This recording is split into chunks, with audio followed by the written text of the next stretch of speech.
What up, y'all? Appreciate you showing up, hanging out, listening to my dumb ass. Like and subscribe. So, I just want to start off by saying PlayStation got no games. Shout out to Dirt Griggity. He did a video about this, basically. And I've been seeing the posts on Twitter going around about how Phil Spencer in 2014 said, first party is a game that we fund and publish. Basically, that's the paraphrasing. 10 years ago. And that's what the donkey unicorns are pulling out to justify the fact that they ain't got no games.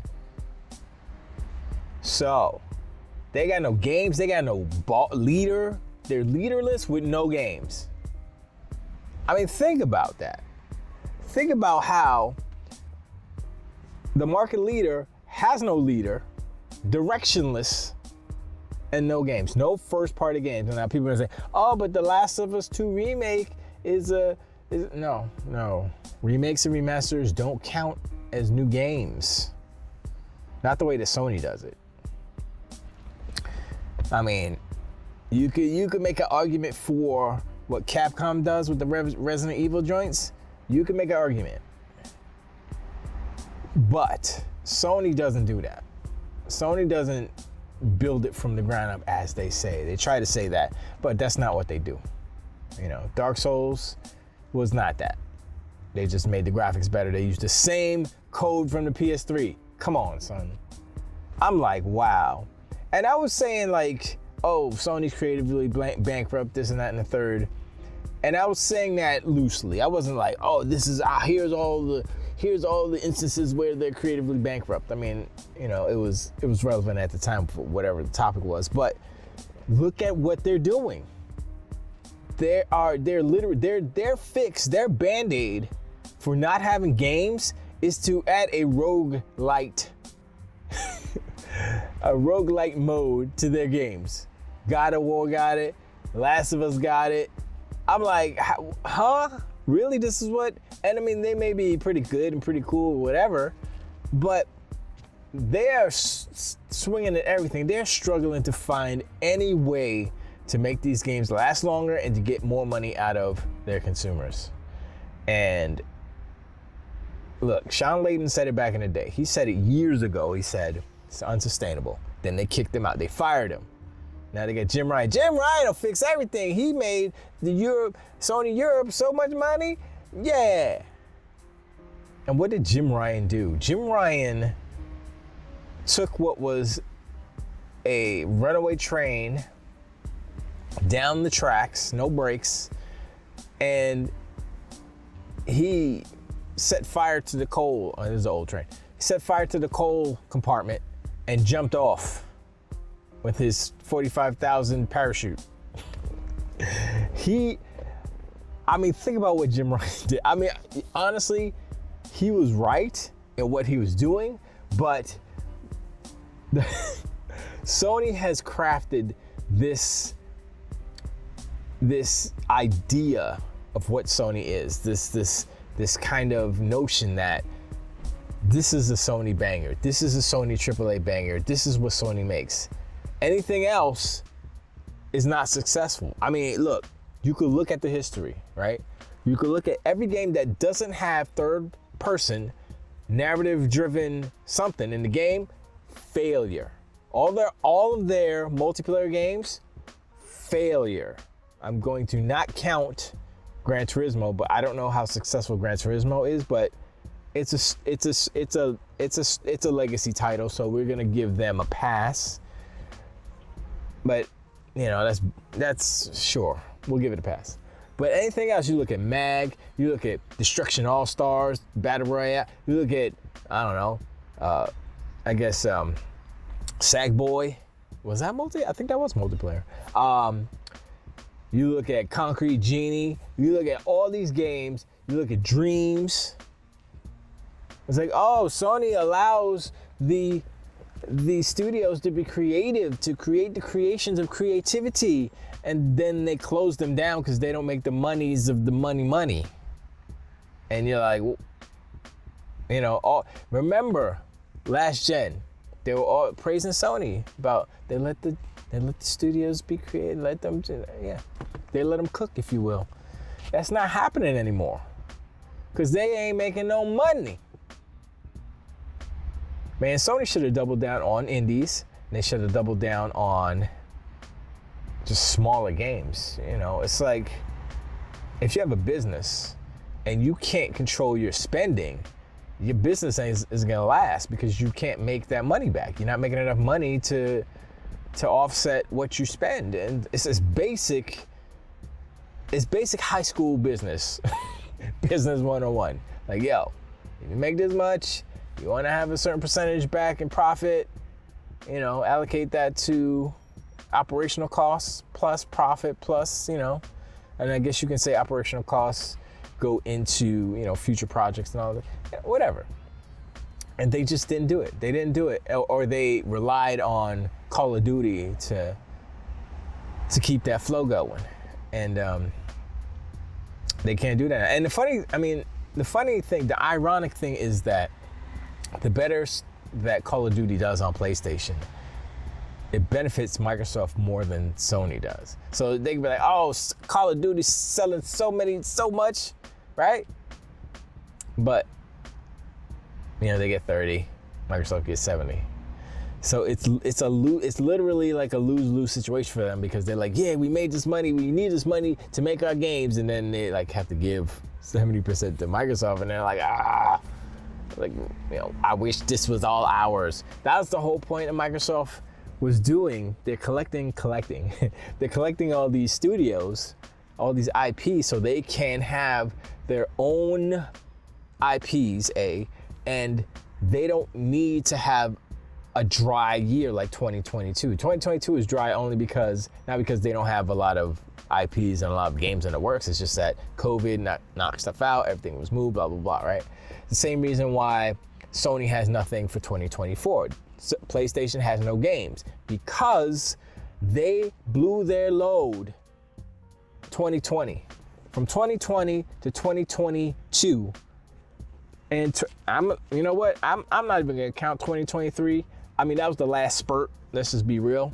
Spider-Man was the last spurt, last web spurt. But they blew their load early. And they were all PlayStation 4 games. Honestly, PlayStation 4 Pro games, and they're just upscaled it, tighten up the graphics on level 4, and that was it. And I'm like, man, I'm gonna say only on PlayStation 5 because you don't put it on PlayStation 4. You shoulda, because you would have made more money, but whatever.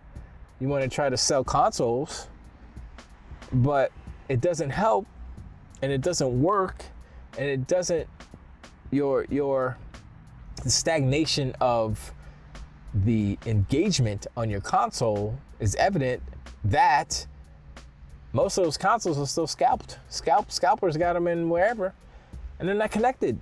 So, you can brag about console sales, but if there aren't people playing your console, then it doesn't matter. You make that money from the console, but you stop making money when nobody's playing. It doesn't, and they're still sticking to this ideal that, we gotta sell consoles. It's like, I don't understand. I just, it's like Netflix came out and showed y'all the prototype. They showed you the format. They showed you how to do it. Netflix put companies out of business. Yet and still, Sony's like, nah, we want to open up a Blockbuster store. Even Microsoft was like, yeah.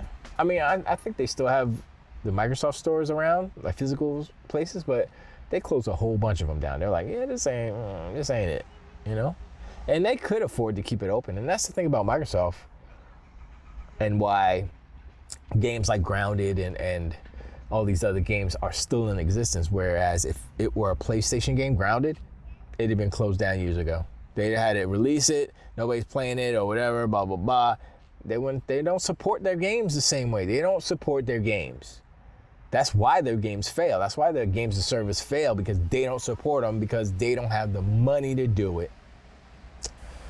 And so you got to ask yourself a question as a gamer. Do you want to hang with these fools that are not going to support what you want? You be like, yo, I want this game, and it comes out, and then boom, drop it. It's like, oh, I can't play it anymore because they're not supporting it anymore.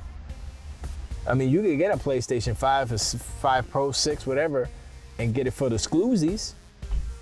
I mean, I have a feeling that that's what's going to happen. That's the trajectory that Sony's headed, is that basically it's just going to be an exclusive box, you know?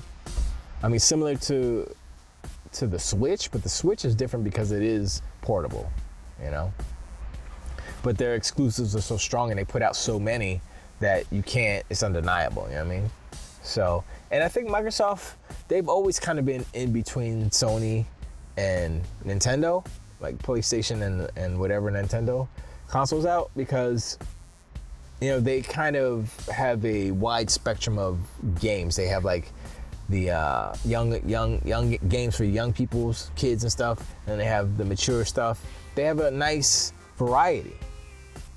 Sony's games primarily are mature, third person, story driven, blah blah blah, but mature nonetheless. God of War is mature, Last of Us is mature, Uncharted is mature. What else? Ghost of Tsushima is mature. What was the one? Horizon. I'd say it's mature, but I don't actually know what the rating is on that. I don't think there's too much blood in that one. So, but you know, my point is they have Astrobot. That's it, and that's recent. They have a kiddie game, and they're not even taking advantage of that. And that would be a cheaper game to make. So why don't you make that, Sony? I don't get it. It don't make any sense. But anyway, I appreciate y'all hanging out, showing up, listening to my dumb ass, like and subscribe. Let me know in the comments below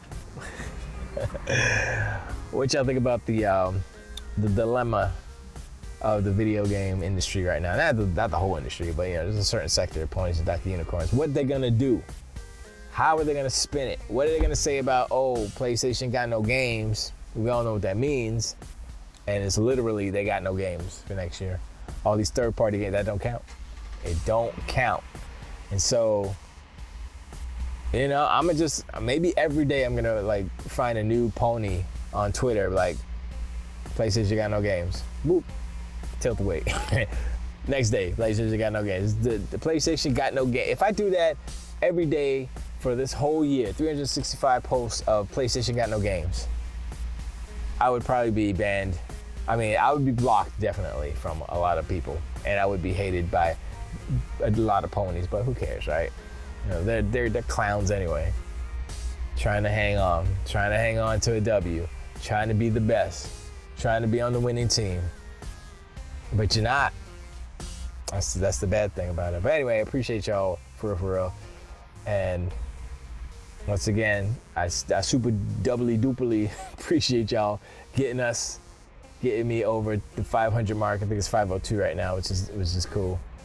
And yeah, yo, onward and upward. We're definitely gonna hit 1,000 this year. I have a feeling we're gonna hit 1,000 this year with this momentum. And like I said, I'm gonna keep doing what I do, and I appreciate. And I catch you on the next one. To the weed.